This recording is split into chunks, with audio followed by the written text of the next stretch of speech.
গাড়িটা যে মারি আনছে বাসে জানো করে দিতে পারি জানের বিষয়।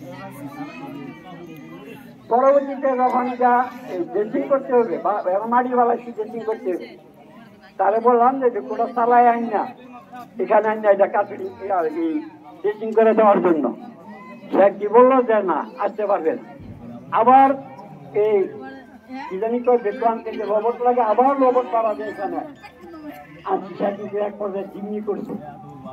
আমার হিসাবে 2,000 টাকা পা সে দাবি করতে পারছে। আমি দেখি জামাতের এখন কাছে টাকা নাই, যদি টাকা হয় যে জামাতের পরে তোমার সাথে যা পয়সা মীমাংসা করুন। 2,000 টাকা ক্যাশে পাইমো কিরম জানে, 2,000 টাকা ক্যাশে রয়েছে। আর আমারও 2,000 টাকাই পাবে।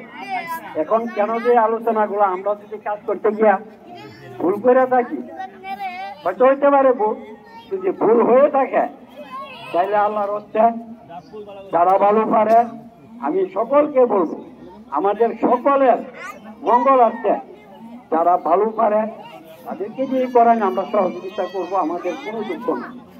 আর এই ইজ্ঞা মাস যখন প্রস্তাব করছানো হয়, সর্বপ্রথম আমি 2,000 টাকা ইজ্ঞা মাসের জন্য দিচ্ছি। বলছে না কেউ দান করলে বললে তার দান কবুল হয় না।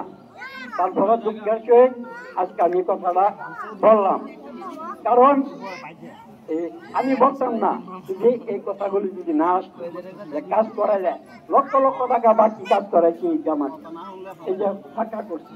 আমার আপা তখন জীবিত, আমার আপার হাতে হয়তো এই জামাতটা এটা হয়েছে, লক্ষ লক্ষ টাকা বাকি আমি নম্বরের দায়িত্ব দিচ্ছি, সে বাকিটা কাজ করাইছে, আমরা কালেকশন করছি, টাকা পরিশোধ করছি।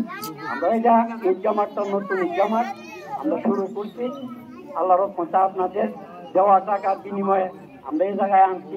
কাজ করতে গিয়ে সময় টাকা থাকে না, বর্ষে হইতে পারে, আবার